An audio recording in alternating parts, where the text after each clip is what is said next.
Welcome back students. Today in this class we are going to discuss about the experiment to study the photoelectric effect. Okay.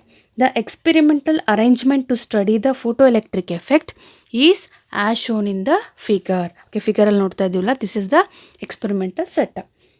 Okay, T is a evacuated glass tube. ಇಲ್ಲಿ T ಇದೆಲ್ಲ ಇದು ನೋಡಿ, ಈ tube ಇದೆಲ್ಲ ಇದು ಎವ್ಯಾಕ್ಯುಯೇಟೆಡ್ glass tube ಅಂತ ಹೇಳ್ಬೋದು. T1 ಅನ್ನೋದೇನು side tube ಅಂತ, ಇದು ಸೈಡ್ ಟ್ಯೂಬು, ಇದು evacuated glass tube. Okay, this side tube is fitted with a quartz window. ನೋಡಿ, ಸೈಡ್ ಟ್ಯೂಬಲ್ಲಿ ನಮಗೊಂದು ವಿಂಡೋ ಥರ ಕಾಣ್ತಾ ಇದೆ. ಇದನ್ನು ಡಬ್ಲ್ಯೂ ಅಂದ್ರೇನು, ಕ್ವಾರ್ಟ್ಸ್ ವಿಂಡೋ ಅಂತ ಹೇಳ್ಬೋದು. ಆ್ಯಂಡ್ ಸಿ ಆ್ಯಂಡ್ ಎ, ಇಲ್ಲಿ ನೋಡಿ ಸಿ ಮತ್ತು A, these are the emitter and collector plate. C is a emitter, nothing but a cathode. A is a collector, nothing but a anode. Okay, these two emitter and collector, they are connected to the high tension battery. ನೋಡಿ ಅದನ್ನ ಇಲ್ಲಿ collector ಕ್ಯಾಥೋಡನ್ನು ತಗೊಂಡು ಅವ್ರು ಎಲ್ಲಿ connect ಮಾಡಿದ್ದಾರೆ, negative of the battery. ಆ್ಯನೋಡನ್ನು ತಗೊಂಡು positive of the ಬ್ಯಾಟ್ರಿನ connect ಮಾಡಿದ್ದಾರೆ. Okay, ನಾವು the high tension battery provides electric field between the emitter and collector. ಇಲ್ಲಿ ನಾವು ಹೈ ಟೆನ್ಷನ್ ಬ್ಯಾಟ್ರಿ ಕನೆಕ್ಟ್ ಮಾಡಿರೋದು ರೀಸನ್ ಏನಂದರೆ, ಈ ಎಮಿಟರ್ ಮತ್ತು ಕಲೆಕ್ಟರ್ ಮಧ್ಯೆ ನಾವು ಬ್ಯಾಟ್ರಿ ಸಪ್ಲೈನ ಅಪ್ಲೈ ಮಾಡಲಿಕ್ಕೆ, ಅಂದರೆ ಪೊಟೆನ್ಷಿಯಲ್ ನಥಿಂಗ್ ಬಟ್ ವೋಲ್ಟೇಜನ್ನು ಅಪ್ಲೈ ಮಾಡಲಿಕ್ಕೆ ಅದನ್ನ ಕನೆಕ್ಟ್ ಮಾಡಿದ್ದಾರೆ. ನಾವು ವೆನ್ ಅಲ್ಟ್ರಾವೈಲೆಟ್ ರೇಡಿಯೇಷನ್ಸ್, ಇಲ್ಲಿ ನೋಡಿ ಇಲ್ಲಿ ತೋರಿಸಿದ್ದೀವಲ್ಲ ಆ್ಯರೋ ಮಾರ್ಕಲ್ಲಿ, ultraviolet radiation are allowed to fall on a that emitter plate, ಇದ್ರ ಮೇಲೆ ಬೀಳೋ ಹಾಗೆ ಅದನ್ನ ವಿಂಡೋ ಥ್ರೂ ಅದನ್ನ ಕಳಿಸ್ತಾ ಇದ್ದಾರೆ. Okay, the ultraviolet radiations are allowed to fall on a emitter plate. The emitter emits the electron. As you know that in the photoelectric effect, when the electrons gains the complete sufficient energy, it will emitted from a metal surface. ಆ metal ಸರ್ಫೇಸಲ್ಲಿ energy ಬಿದ್ದ ತಕ್ಷಣ ಇದೇನಾಗುತ್ತೆ, electrons eject ಆಗ್ತಾ ಇದೆ. Okay, these electrons are collected by a ಕಲೆಕ್ಟ್ರಲ್ಲಿ ಅಲ್ಲಿ collect ಆಗುತ್ತೆ. ಓಕೆ, ನಾವು therefore photo electric current is flows through the circuit. ಇಲ್ಲಿ ಏನಾಗುತ್ತೆ, ಇಲ್ಲಿ ಎಲೆಕ್ಟ್ರಾನ್ಸು ಕಲೆಕ್ಟ್ ಆಗುತ್ತೆ. ನಥಿಂಗ್ ಬಟ್ ಈ ಪಾಸಿಟಿವ್ ಏನಕ್ಕೆ ಕನೆಕ್ಟ್ ಮಾಡಿದ್ವಿ ಅಂದರೆ, ಎಲೆಕ್ಟ್ರಾನ್ಸ್ ಆರ್ ನೆಗೆಟಿವ್ಲಿ ಚಾರ್ಜ್ಡ್, ಯಾರ್ ಬ್ಯಾಟ್ರಿ ಪಾಸಿಟಿವ್, ಇವೇನಾಗುತ್ತೆ ಅಟ್ರಾಕ್ಟ್ ಆಗಿ ಅಲ್ಲಿ ನಮಗೆ ಈ ಸರ್ಕ್ಯೂಟಲ್ಲಿ ಕರೆಂಟ್ ಏನಾಗುತ್ತೆ, ಈ ಥರ ಫ್ಲೋ ಆಗುತ್ತೆ. ಓಕೆ, ಅದು ನಮಗೆ ಎಲ್ಲಿ ಗೊತ್ತಾಗುತ್ತೆ ಅಂದರೆ, ಇಲ್ಲೊಂದು ಮೈಕ್ರೋ ಆ್ಯಮೀಟ್ರನ್ನು ಹಾಕಿರ್ತೆ. ಆ್ಯಮೀಟ್ರಲ್ಲಿ ಈ ಥರ ಹಿಂಗೆ ನೀಡಲಿರುತ್ತೆ. ಅದೇನಾಗುತ್ತೆ, ಈ ಥರ ಡಿಫ್ಲೆಕ್ಷನ್ ತೋರಿಸುತ್ತೆ. ಡಿಫ್ಲೆಕ್ಷನ್ ತೋರಿಸ್ತಾ ಇದೆ, ನಥಿಂಗ್ ಬಟ್ ಅಂದರೆ ಏನರ್ಥ, ಅಲ್ಲಿ ಕರೆಂಟು ಫ್ಲೋ ಆಗ್ತಿದೆ ಅಂತ. Okay, when ultraviolet radiation incident on a emitter plate, the electrons are ejected. ಇಲ್ಲಿ ಬಿದ್ದ ತಕ್ಷಣ ಆ ಸಫಿಷಿಯೆಂಟ್ ಎನರ್ಜಿನ ಗೇನ್ ಮಾಡಿಕೊಂಡು ಎಲೆಕ್ಟ್ರಾನ್ಸನ್ನು ಎಮಿಟ್ ಮಾಡುತ್ತೆ.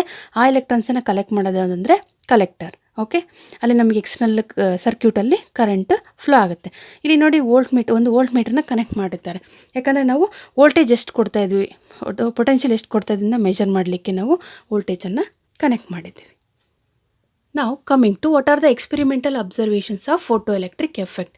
ಹಾಗಾದರೆ ನಾವು ಈ ಎಕ್ಸ್ಪೆರಿಮೆಂಟ್ ಮಾಡಿದ್ವಿ, ಇದರಿಂದ ಏನು ಅಬ್ಸರ್ವೇಷನನ್ನು ನೋಡಿದ್ವಿ, what are the observations are laws of photo electric effect ಅಂತಲೂ ಹೇಳ್ತಾರೆ. ಇದನ್ನು ನಾವು laws of photo electric effect ಅಂತಲೂ ಹೇಳ್ತೇವೆ. Okay, first one observation is the photo electric effect is a instantaneous nothing but it's a sudden process, ಅಂದರೆ spontaneous ಆಗಿ ಆಗುತ್ತೆ. ಆ ಟೈಮಲ್ಲಿ, ಇನ್ಸ್ಟಂಟ್ ಆಫ್ ಟೈಮಲ್ಲಿ ಅದೇನಾಗುತ್ತೆ ಆಗುತ್ತೆ.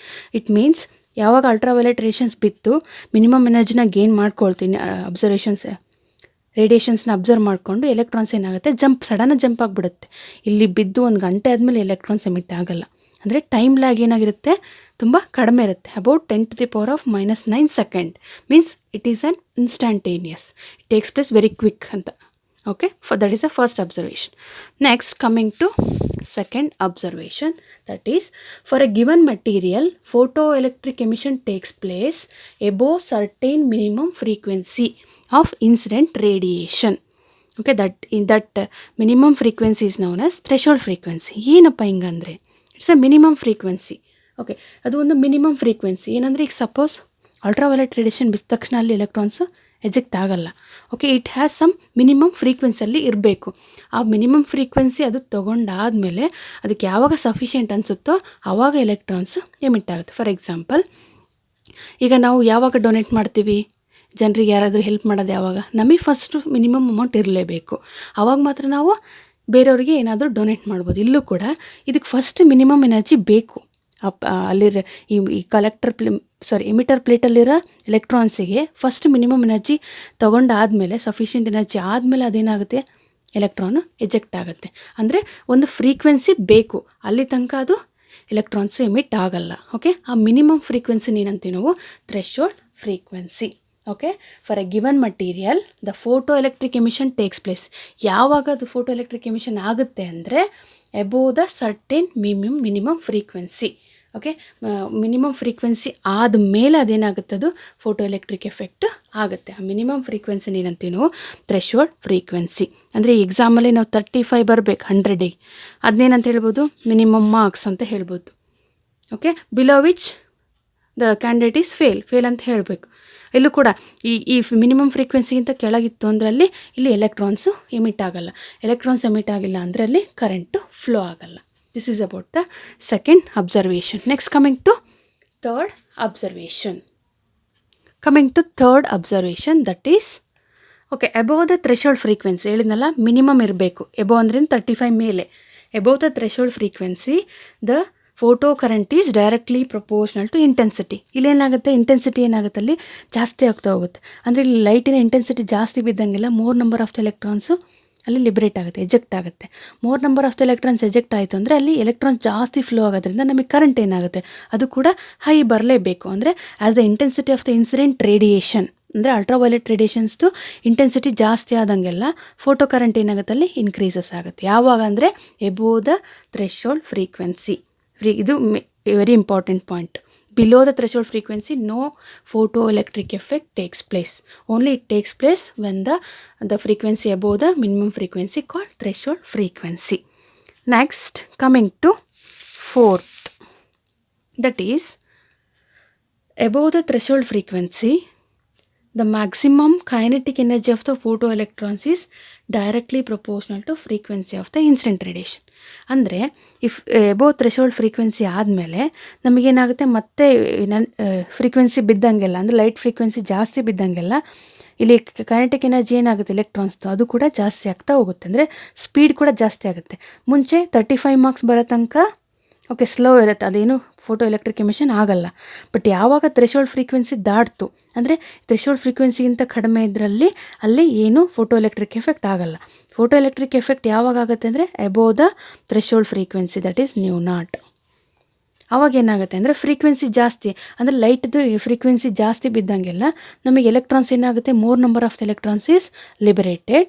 If the more number of the electrons is liberated, hence the kinetic energy of the electrons is increases. ನೋಡಿ, ಇಲ್ಲಿ ಫ್ರೀಕ್ವೆನ್ಸಿ ಭಾಳ ಬಿದ್ದಂಗೆಲ್ಲ ಎಲೆಕ್ಟ್ರಾನ್ ಇದೆಲ್ಲ ಎಮಿಟರ್ ಪ್ಲೇಟ್ದು ಎಲೆಕ್ಟ್ರಾನ್ ಜಾಸ್ತಿ ಎಮಿಟ್ ಆಗುತ್ತೆ. ಜಾಸ್ತಿ ಎಲೆಕ್ಟ್ರಾನ್ ಎಮಿಟ್ ಆಯಿತು ಅಂದರೆ ಕೈನೆಟಿಕ್ ಎನರ್ಜಿ ಅದ್ರದ್ದು ಆಟೋಮೆಟಿಕಲಿ ಇನ್ಕ್ರೀಸ್ ಆಗುತ್ತೆ. Okay, therefore has the above the threshold frequency, the maximum kinetic energy of the photoelectrons is directly proportional to frequency. ಅಂದರೆ ಫ್ರೀಕ್ವೆನ್ಸಿ ಜಾಸ್ತಿ ಆದಂಗೆಲ್ಲ ಕೈನೆಟಿಕ್ ಎನರ್ಜಿ ಕೂಡ ಅಲ್ಲಿ ಜಾಸ್ತಿ ಆಗ್ತಾ ಹೋಗುತ್ತೆ. This is about the fourth observation.